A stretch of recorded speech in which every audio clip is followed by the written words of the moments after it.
The letter arrived on a Wednesday. A plain white envelope, HOA letterhead, formal font, the kind of thing most people stuff in a drawer and forget about. But this particular letter was addressed to Master Sergeant Raymond Earl Kowalski, United States Army, retired, and inside that envelope was a fine of $250. For his flag. His American flag. The same flag that had been folded, razor crisp, military perfect, and placed in his hands at his wife's funeral 14 years ago.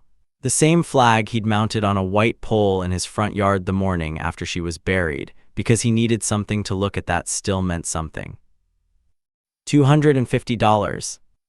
Raymond read the letter twice, set it on the kitchen table, poured himself a cup of black coffee, walked to the window and looked out at that flag snapping in the October wind, bright red and white and blue against a gray Tennessee sky. And then Raymond Earl Kowalski did something that should have terrified every single member of the Whispering Pines Homeowners Association. He smiled. Let me tell you about Whispering Pines. It sits just outside Clarksville, Tennessee, about 40 miles northwest of Nashville, on a long stretch of rolling land where the Cumberland River bends lazy and slow through stands of old-growth pine. The subdivision was built in 1987, back when Clarksville was still mostly a military town, back when Fort Campbell soldiers and their families were the beating heart of every street within 20 miles. By the summer of 2019, Whispering Pines was the kind of neighborhood people wrote about in real estate listings using words like established and charming. Oak trees lined Dogwood Circle like sentinels. Sprinkler systems ticked and hissed in the early morning. Kids rode bikes on the cul-de-sac at the far end of the street. Somebody always had a grill going on a Saturday. There were 22 homes in Whispering Pines. 18 of them had American flags out front. This was, after all, still a military town. Husbands and wives who'd served at Fort Campbell had bought here, settled here, grown old here. The neighborhood had a rhythm to it, respectful, quiet, proud. Neighbors looked out for each other. They brought food when somebody was sick. They shoveled driveways without being asked. They waved from their porches in the evening when the heat finally broke. It was the kind of street where people still knew each other's names. That was Whispering Pines before the Hargrove family arrived. But we'll get to them. First, let me tell you about Raymond. Master Sergeant Raymond Earl Kowalski, United States Army, retired. Born 1949 in Youngstown, Ohio. Enlisted in 1968 at the age of 19. Served 3 tours in Vietnam, the Mekong Delta, QU Letter 1EA3NGTR Letter 1ECB Province, and the Central Highlands with the 101st Airborne Division, the Screaming Eagles. Came home in 1971 with a Purple Heart, a Bronze Star with Valor Device, and a quietness in his eyes that his mother said never quite went away. He re-enlisted. Because Raymond Kowalski didn't know how to be anything other than a soldier. He served through the Cold War years, through Panama, through Desert Storm in 1991. He trained young soldiers at Fort Benning. He advised field commanders in ways he was not permitted to discuss. He retired in 1997 after 29 years of service with a chest full of decorations and a bad left knee that ached every time rain was coming, which in Tennessee meant it ached a lot. His wife, Margaret Maggie, to everyone who loved her, had waited for him through every deployment. She'd raised their 2 daughters, Carol and Diane, in a series of base housing units across 4 states. And when Raymond finally hung up his uniform for good, she'd chosen this house, on this street, in this town close to the post where they'd spent so many of their best years. The house at 14 Dogwood Circle was beige with white shutters and a covered porch where 2 rocking chairs sat side by side. Raymond had built those chairs himself in his garage workshop, out of white oak, with dovetail joints so tight you couldn't slip a paper between them. Woodworking was his piece. The smell of sawdust and linseed oil was the smell of retirement, as far as Raymond was concerned. Maggie passed in the spring of 2005, breast cancer. She went quietly, the way she'd lived, with grace and without complaint. Raymond stayed in the house. He tended the garden she'd planted. He kept the porch swept. He learned to cook exactly 3 things well: chili, cornbread, and a chicken soup his daughters called better than mom's, which he denied every single time. He had a dog, a 10-year-old black Labrador named Corporal, who was going gray around the muzzle but still slept at the foot of the bed every night like he was guarding a post. And he had his flag. Every morning at 6:30, Raymond would walk to the end of the porch, clip the flag to the halyard of the white pole he'd installed in 1997, and raise it exactly to the top. Every evening at sunset, he'd lower it, fold it 13 folds the way he'd been taught, and carry it inside. The neighbors on Dogwood Circle had set their watches by that flag for 22 years. Raymond wasn't a loud man. He didn't hold court at block parties or run for the HOA board. He helped his neighbors when they needed it. He gave Halloween candy to every kid who rang his bell, including the teenagers who were too old for it but showed up anyway. He walked Corporal every morning past the elementary school bus stop and let the children pet the old dog's gray head. He was, in the words of his neighbor Patricia Chen at number 12, the kind of man you feel safer just knowing he lives on your street. Now his one wound. Raymond had nightmares, not every night but enough. The kind that woke him at 3 a.m. with his heart going like a drum. He never talked about them, never saw a therapist, because men of his generation and background didn't do that, a fact his daughters both argued with regularly and unsuccessfully. He managed it his way, coffee on the porch in the dark, Corporal leaning against his leg, the flagpole standing pale and empty against the stars. He was 70 years old in the summer of 2019. He was not a man to be trifled with. Somebody should have told the Hargroves that. The moving truck came on a Saturday in late June. Number 16 Dogwood Circle had been empty for 3 months after the Petersons moved to be closer to their grandchildren in Chattanooga. Raymond had watched the for sale sign go up with the mild interest of a man who'd seen neighbors come and go for 2 decades. The truck was large and white with a company name stenciled on the side in red, Prestige Relocation Services. It was followed by a pearl white 2020 BMW X7 with Tennessee vanity plates that read, HRGV1. And behind that, a silver Mercedes-Benz GLE with a phone mount suckered to the windshield and a lanyard hanging from the rearview mirror. Raymond was on his porch with his morning coffee, watching. The man who climbed out of the BMW was somewhere in his mid-40s, tall, broad through the shoulders. The kind of fit that came from a personal trainer, not physical labor. His hair was precisely cut. He wore a pale blue polo shirt and khaki shorts and boat shoes with no socks, even though it was 9 in the morning and already 82 degrees. His name was Brent Hargrove. Brent was the founder and CEO of a company called Meridian Property Analytics, a Nashville-based firm that used algorithmic modeling to help developers identify neighborhoods for value optimization acquisition, which was a polished way of saying he helped rich people figure out which working-class areas were about to gentrify and how to profit from that before the residents caught on. He had a business degree from Vanderbilt, a vacation home in Destin, Florida, a LinkedIn profile with 4,000 followers, and a headshot that cost more than Raymond's monthly groceries. His wife, Courtney, stepped out of the Mercedes in oversized sunglasses and athletic wear, talking on her phone without pause. She glanced at the house, at the yard, at the street, with the expression of someone doing a continuous silent appraisal. They had 2 kids, boys, maybe 12 and 9, who immediately began throwing a football in the front yard in a way that involved a great deal of yelling. Raymond watched all of this without expression.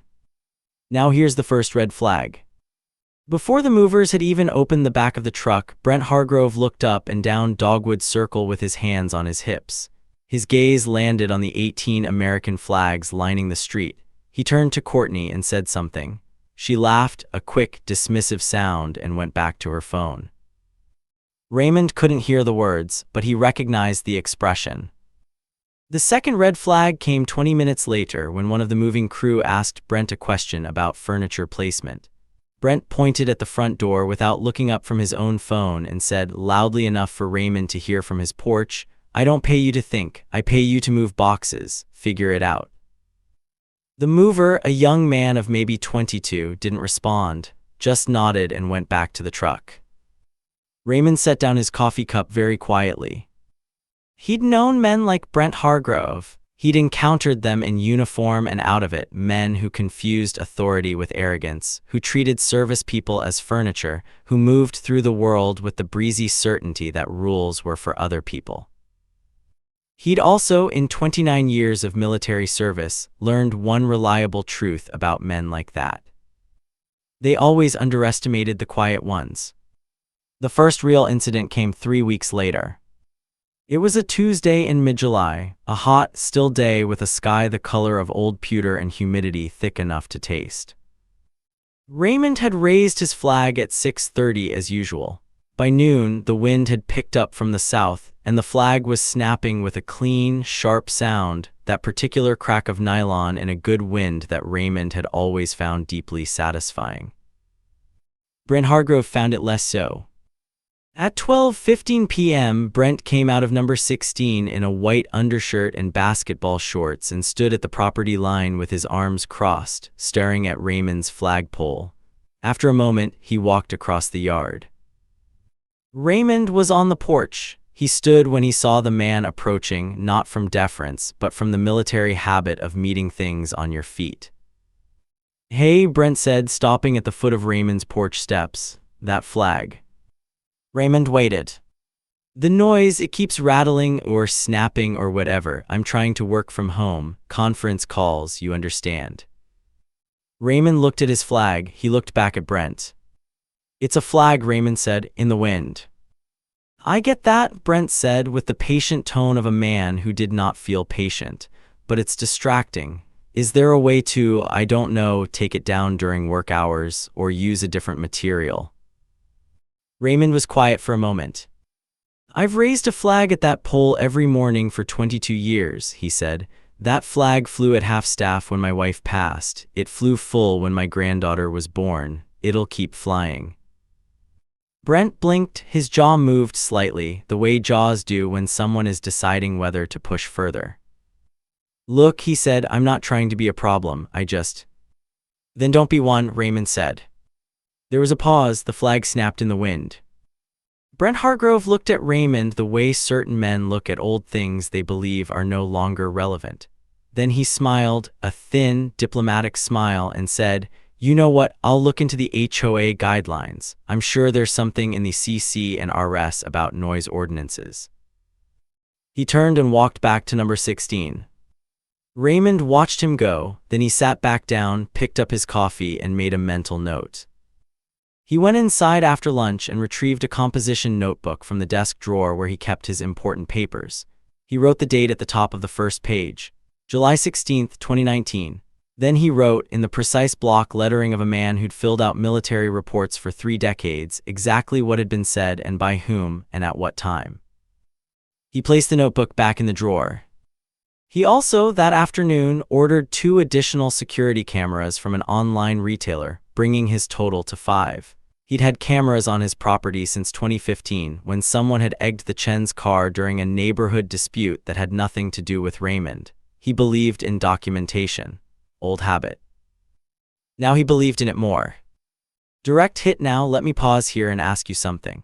Have you ever tried to be reasonable with someone who made it clear they didn't want reason, they wanted control? Drop a comment below and tell me what happened. Because what Raymond was dealing with here was just the beginning. The beginning of something that would take almost 2 years to fully unravel. And when it did, it unraveled spectacularly. It started with the HOA. The Whispering Pines Homeowners Association had existed since 1988 and had been for most of its history a fairly harmless body. It met quarterly. It dealt with things like mailbox paint colors and the appropriate height of front hedges. The board was made up of 3 longtime residents: Patricia Chen, a retired school teacher, Gordon Albright, who'd been an engineer at a defense contractor, and a rotating third member who changed every 2 years. In August of 2019, Brent Hargrove attended his first HOA meeting. By September, he had proposed himself for the rotating seat. By October, through a combination of persuasion, volunteered legal research, Brent had taken 2 years of law school before switching to business, and the general exhaustion of people who don't want to argue, he had the seat. Then he got to work. The first HOA violation notice arrived at 14 Dogwood Circle on October 9, 2019. Raymond opened it at the kitchen table with Corporal asleep at his feet. The violation cited Section 7(4)(c) of the Whispering Pines CC and RS, which addressed flagpoles and exterior displays. Specifically, it stated that freestanding flagpoles could not exceed 15 feet in height. Raymond's pole was 17 feet and 4 inches.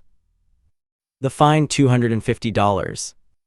Raymond read this, he set it down, he picked up the phone and called his daughter Carol. "Dad," she said after he'd read the letter to her, "isn't there a federal law about this, about flying American flags?" Raymond said, "There is." "So what are you going to do?"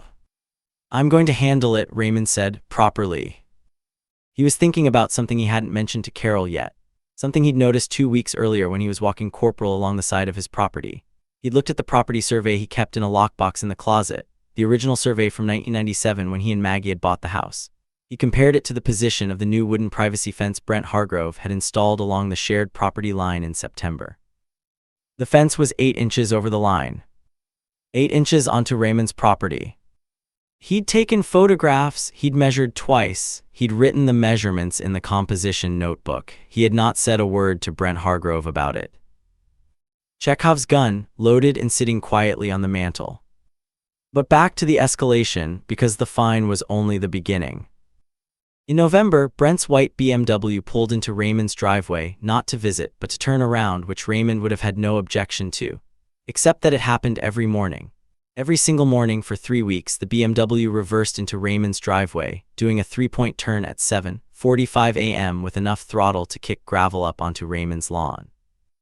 Raymond documented it every day. In December, the week before Christmas, Raymond came outside to find his mailbox knocked off its post.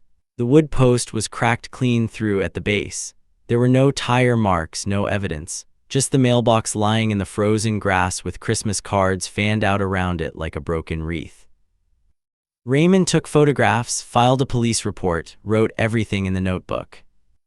In January of 2020, Brent complained to the HOA that Corporal, who was 11 years old, arthritic, and had never in his life done anything more aggressive than sleeping, was a noise nuisance because he occasionally barked when strangers walked past. The HOA, to Patricia Chen's visible frustration, sent Raymond a formal warning. Raymond wrote a formal response citing the Montgomery County Noise Ordinance, which required sustained noise over 65 decibels for more than 10 continuous minutes before a complaint was valid. He attached a decibel reading he'd taken with an app on his phone. The complaint was withdrawn. But Brent Hargrove was not finished. In February, Raymond came home from his Thursday grocery run to find the bed of his 2004 Ford F-150 filled with his neighbor's trash. Black bags, split and leaking, pushed through the gap in the fence gate that Raymond kept unlocked for Patricia Chen's kids to cut through to the bus stop. Raymond photographed the bags, he photographed the gate. He found and photographed a piece of paper wedged in one of the bags with the number 16 printed on a water bill. He wrote it all in the notebook. He also, that afternoon, changed the lock on the gate. He told Patricia Chen he'd leave the new key under the flat rock by the fence post. That same week, he walked to the fence post at the property line, measured the encroachment one more time, and photographed the measurement with a ruler and a level, with the timestamp visible on his phone. 8 inches, clear as a court document. Direct hit now. Here's what I want you to think about, folks. While all of this is happening, the fines, the trash, the mailbox, the HOA games, Raymond Kowalski is not raising his voice. He is not confronting Brent Hargrove on the lawn. He is writing things down. He is taking photographs. He is building something. Most people, when they're angry, want to react. Raymond, who had spent 29 years learning the difference between reaction and action, was doing something far more dangerous. He was being patient. But patience isn't the same thing as passivity, and what happened in March of 2020, that was the end of patience. Margaret Kowalski had planted a rose bush in the spring of 1998. It was a climbing variety, a Don Juan deep red with blooms the size of a man's fist. She'd planted it along the side fence, and over 22 years it had grown up and over the lattice Raymond had built for it until it was a wall of green in summer, a blaze of red from May through October. Neighbors stopped to photograph it. Children picked up the fallen petals to press in books. Raymond tended it every year. He couldn't explain exactly why it mattered as much as it did, only that it was the last living thing on the property that Maggie's hands had touched, that her specific choices, her love of red and fragrance and growing things had shaped. On the morning of March 7, 2020, Raymond woke at his usual time. He made coffee. He raised his flag at 6:30, nodding as he always did the specific quality of that morning's light, which was a pale, clear gray with the first suggestion of spring warmth. He went back inside to eat breakfast. At 8:15 a.m., he went out the side door to check on the rose bush, as he did every other day from February through November. The bush was gone. Not cut back, not trimmed, gone. The root mass had been hacked out of the ground. What remained was a shallow trench in the bare dirt, a few pale root fragments, and the broken end of a lattice board. Raymond stood there for a long time. He was wearing his reading glasses still from breakfast. He took them off, he folded them carefully and put them in his breast pocket. He walked to the fence line and looked at the ground on both sides. There were boot prints in the soft mud on Brent Hargrove's side of the fence. Fresh ones, leading to and from the panel in the fence that sat, as Raymond had measured, documented, and photographed, 8 inches over the property line onto Raymond's land. He went inside. He retrieved the composition notebook. He wrote the date, the time, the facts. He put the notebook on the kitchen table. He walked to his bedroom, opened the closet, moved aside the hanging clothes, and opened the lockbox. He did not take anything out. He simply looked for a moment at what was inside. Then he closed the lockbox, hung the clothes back up, and went to make another cup of coffee. His daughter Carol called that evening. He told her about the rose bush. She was quiet on the phone for a long moment. "Dad," she said, "what are you going to do?" "I've already done it," he said. She waited. "I called an old friend," Raymond said, "a fellow I served with. He retired as a JAG colonel. He moved to Nashville about 6 years ago." Carol knew enough about her father to know what this meant. "His name is Franklin," Raymond said. "Colonel Franklin T. Beaumont, retired. He's been in private practice since 2014. Property law, civil litigation, veterans' rights." Raymond sipped his coffee. He was very interested, Raymond said, in what I had to tell him.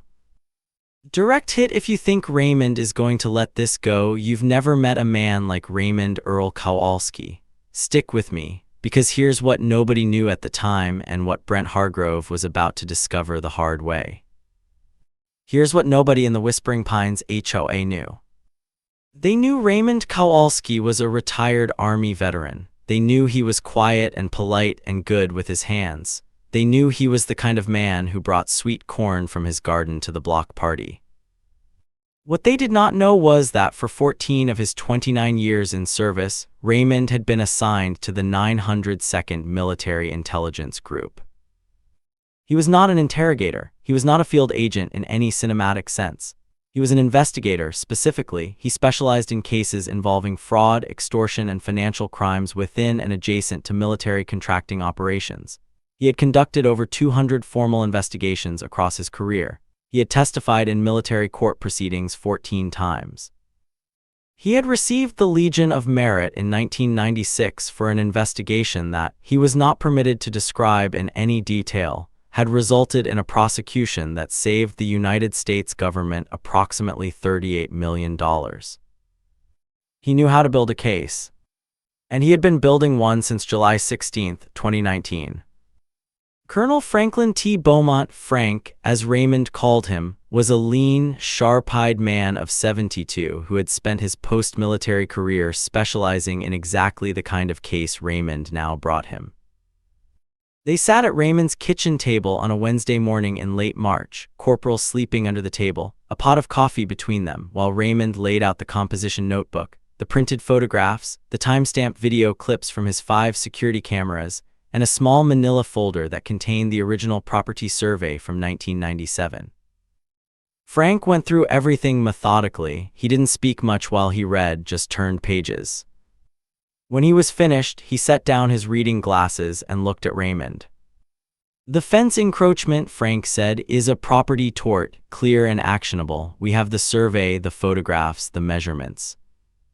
Raymond nodded. "The rose bush," Frank continued, "was deliberate destruction of private property. We have boot prints on your side of the line, time-stamped. That's criminal trespass combined with criminal mischief."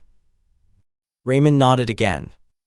The mailbox, Frank said, harder to prove direct involvement. But combined with the pattern, the HOA harassment, the driveway incident, the trash, we have a textbook case of sustained neighbor harassment, intentional infliction of emotional distress, possibly more. He tapped the notebook. This documentation, Frank said, is military grade. Your camera footage is better than most law firms get. Raymond almost smiled. Now, Frank said, leaning back, here's the interesting part. He opened his briefcase and removed a printed sheet, something he'd pulled before the meeting. Meridian Property Analytics, he said, Brent Hargrove's company. I have a colleague in Nashville, a former U.S. attorney, who mentioned something to me last fall. There's been an informal inquiry at the state level into certain Nashville area property analytics firms. Questions about whether some of these companies have been coordinating with developers in ways that potentially violate fair housing regulations. Raymond was still. I'm not saying Hargrove is under investigation, Frank said carefully. I'm saying his company has been mentioned in connection with this inquiry, which means that any legal action we file against him, which becomes public record, will be visible to the people conducting that inquiry. He let that sit in the air between them. I see, Raymond said. There's also this, Frank said. He set down another page. The HOA fine, $250 for the flagpole height. Yes.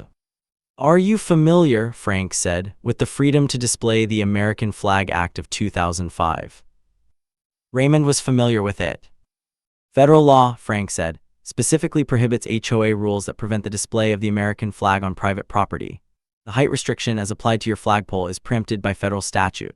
The fine is not only unenforceable, the HOA's action in issuing it potentially exposes them to federal civil rights complaint, specifically under 42 U.S.C. Section 1983, if we can demonstrate that the rule was selectively enforced. He paused. And we can, he said, because I counted 18 other flagpoles on your street. None of them received notices. Raymond sat quietly with this for a moment. There's one more thing, he said. He went to the closet, came back, and set a small USB drive on the table. Frank looked at it. My cameras record continuously, Raymond said. I have footage from the night of March 6th, the night before I found the rose bush. The cameras on the side yard caught someone coming through the fence panel at 11:47 p.m.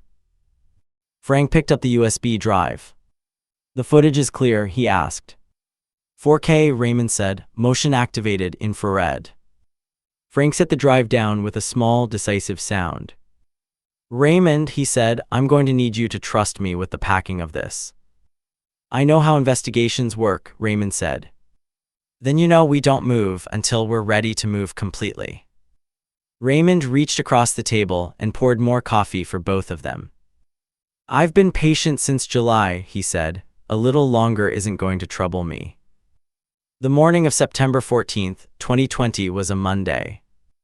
Clear sky, high of 68 degrees predicted. The maples along Dogwood Circle were just beginning their turn, a few early leaves going gold at the edges, hinting at the show to come. Raymond Kowalski was on his porch at 6:30, raising his flag. At 7:52 a.m., a Montgomery County Sheriff's Patrol car came slowly down Dogwood Circle and parked at the curb in front of number 16. At 7:54 a.m., a second vehicle, a blue Ford Expedition with government plates, unmarked, parked behind it. At 7:56 a.m., a third vehicle, a white cargo van from a land surveying company, Tennessee Boundary SERVICES, stenciled on the side. Raymond sat in his rocking chair with his coffee. He did not watch. He listened. He heard Brent Hargrove's front door open. He heard, and later, his daughter Carol would say that this was the detail she loved most. He heard the sound of a coffee mug being set down hard on something. What is this? Brent's voice, trying for authority, not quite finding it. The process server approached first. He was a compact man in a gray polo shirt carrying a manila envelope and a clipboard. He said Brent Hargrove's name in the clear, flat voice of a man who did this 11 times a week. Mr. Hargrove, I have service of process. Civil suit, Montgomery County Circuit Court. Case number 2020 CV8841. He held out the envelope. Brent took it. He was in khaki shorts and a navy Vanderbilt t-shirt, barefoot. He looked at the envelope, then at the sheriff's deputy who had stepped out of the patrol car. "The deputy is here," Frank Beaumont said, and here Frank stepped out of the expedition in a light gray suit, looking like the JAG officer he had once been, to observe the enforcement of a preliminary injunction, also issued this morning by Judge Carolyn Hartley of the Circuit Court. That injunction requires the immediate cessation of all HOA enforcement actions against the property at 14 Dogwood Circle, pending resolution of the federal preemption claim. He handed Brent a second document. "In addition," Frank said, "the survey crew behind me has a court order to establish the correct boundary markers along the shared property line between numbers 14 and 16 Dogwood Circle. The current fence installation at number 16 will need to be relocated. The court has allowed 14 days for voluntary compliance before enforcement." Brent stared at the documents. "This is," he began. "Additionally," Frank said, and there was something in his voice now, very quiet and very precise, "the Montgomery County District Attorney's Office has received a formal complaint, filed last week, alleging criminal trespass and criminal mischief in connection with an incident on the night of March 6th of this year. I am told they are reviewing the security footage." Brent Hargrove's face went through several colors. "You can't prove." 4K infrared footage, Frank said, time-stamped, backed up to a cloud server, copied to the DA's office, the complainant's attorney's file, and, a small pause, the Tennessee Secretary of State's Business Regulation Division, which is cooperating with the State Fair Housing Inquiry currently examining several Nashville area property analytics firms. A long silence. The survey crew had begun setting up their equipment in the side yard.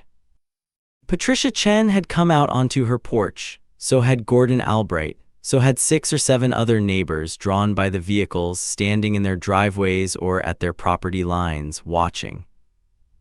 Brent Hargrove stood in his driveway in his bare feet, holding 2 legal documents and an unopened envelope, on a clear Monday morning in September. At 14 Dogwood Circle, Raymond Kowalski set down his coffee cup, stood up from his rocking chair, and walked to the end of his porch. He reached up and straightened the halyard clip on the flagpole. The flag, his flag, the one that had no business being fined, the one that had flown for 22 years, snapped in a clean morning wind. Raymond looked at it for a moment. Then he went inside to refill his coffee. The civil suit sought $312,000 in compensatory and punitive damages, covering property encroachment, destruction of the rose bush, the mailbox, documented harassment, infliction of emotional distress, and the unlawful HOA fine. 18 months later, after depositions, discovery, and 1 failed mediation attempt, the case was settled out of court. The settlement figure was never officially disclosed. But Frank Beaumont, who was not a man given to exaggeration, told Raymond over the phone that it was, quote, more than enough. The State Fair Housing Inquiry, meanwhile, expanded. It would take another 2 years to resolve. In the end, Meridian Property Analytics paid $473,000 in fines and was required to undergo an independent audit of its business practices. Brent Hargrove resigned as CEO in early 2022. But we'll get to that. Direct hit. I want to pause here for a moment, because I think there's something important to notice about everything Raymond did and everything he didn't do. He didn't yell. He didn't retaliate in the night. He didn't vandalize or threaten or lose his dignity for 1 single second of this entire ordeal. He documented. He waited. He acted through legal and legitimate means. And in doing so, he didn't just win. He won completely. Now I want to hear from you. Have you ever had a neighbor situation that you wish you'd handled differently? Or one where you got real justice? Drop it in the comments. I read them all. The fence came down on a Tuesday. A crew from a licensed contractor arrived at 8 a.m. with posts and tools, and by noon the old fence, all 212 linear feet of it, was gone, and new marker stakes had been placed at the certified boundary points.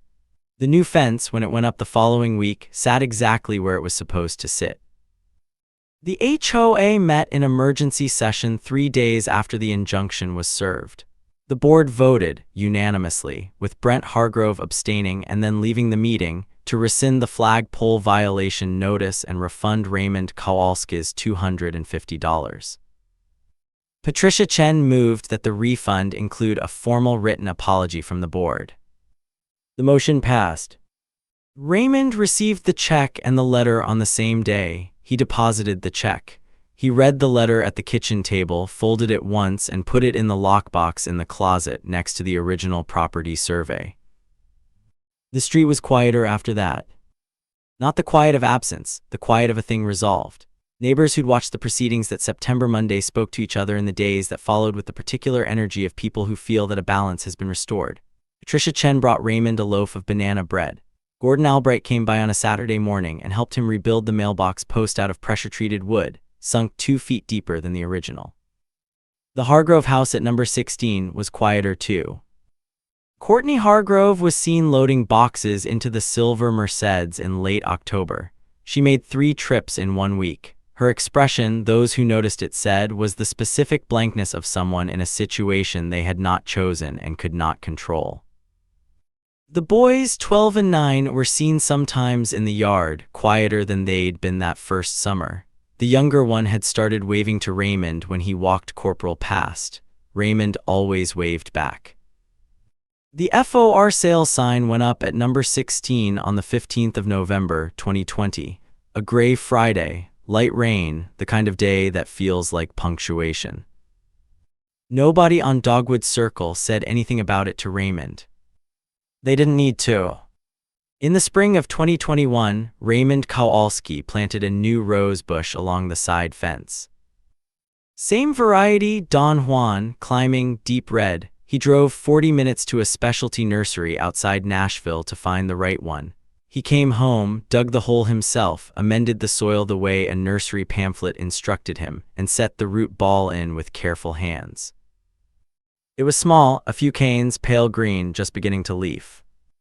He stood there for a while after he'd finished. The flag was up. The morning was warm. A red-tailed hawk was circling somewhere high above the pines at the end of the street. "Give it 3 years," the nursery woman had told him. "These climbers take time, but once they take hold, they're forever." Raymond was okay with that. He'd learned patience in a war zone. He could afford patience in a garden. Number 16 sold in February of 2021 to a young couple, Marcus and Alicia Webb, both of them nurses at Tenova Healthcare.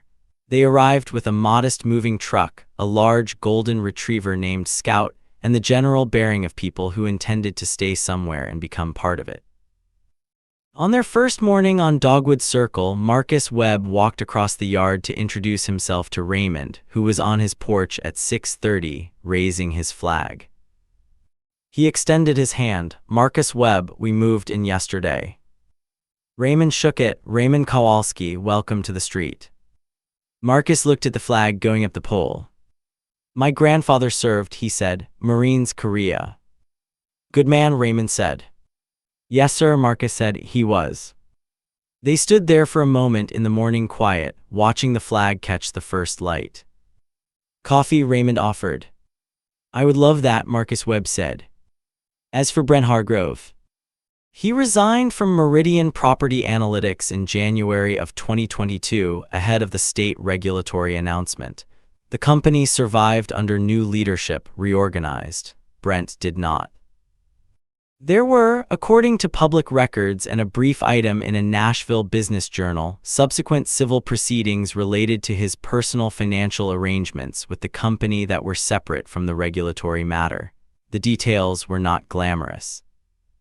He and Courtney divorced in early 2023.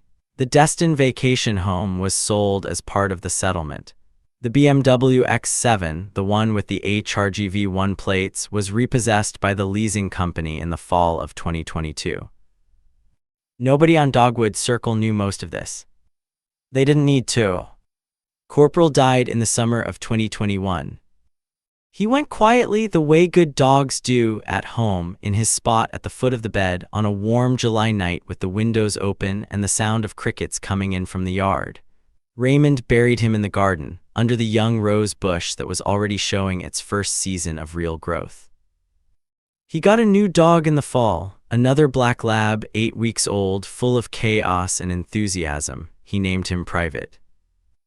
Private was not corporal, nobody expected him to be. But he slept at the foot of the bed. He walked with Raymond to the bus stop every morning. He barked at strangers the way labs do and then licked their hands when they reached down to pet him. And on clear mornings, most mornings, Raymond would take his coffee to the porch and watch the flag go up, and the street come alive, and Marcus Webb heading out for his early shift, and the Webb's golden retriever, Scout, bounding after a ball in the yard next door. There were still 18 flags on Dogwood Circle. His was and had always been one of them. You see, folks, I've told you a lot of neighbor stories over the years, and they all have their share of anger and frustration and moments where you wonder how people can treat each other this way. But Raymond's story isn't really a story about a bad neighbor. It's a story about something older and quieter than that. It's a story about a man who had given 30 years of his life to a country and a flag and a set of values, and who, when those values were challenged not on a battlefield but in his own front yard, by a man in boat shoes with no socks and a vanity license plate, chose to defend them the same way he defended everything else. Carefully, patiently, completely. There are men in this world who confuse silence for weakness, who see a quiet old veteran on his porch and think they're looking at someone who can be pushed, fined, harassed, and outlasted. They are wrong. They are always wrong. Because a man like Raymond Kowalski has seen things that would break most of us. He has carried losses, his youth, his comrades, his wife, his ease of sleep, that most of us will never be asked to carry. And what that kind of life teaches a man, if it teaches him anything, is the difference between what matters and what doesn't. Bryn Hargrove thought the flag was about a flagpole. It was never about a flagpole. Let me leave you with this. Never mistake a quiet man for a weak man. Never mistake patience for permission. And never, not ever, pick a fight with a veteran who has spent his whole life defending the very flag you just fined him for flying. Raymond Earl Kowalski is on his porch right now in all likelihood, coffee in hand, flag up. The rose bush 3 years older and climbing the lattice like it was always meant to be there. And the street is quiet. And peaceful. And exactly as it should be. This story is inspired by real events and public court records. Names, locations, and specific details have been changed or dramatized for storytelling purposes. Any resemblance to real individuals is coincidental.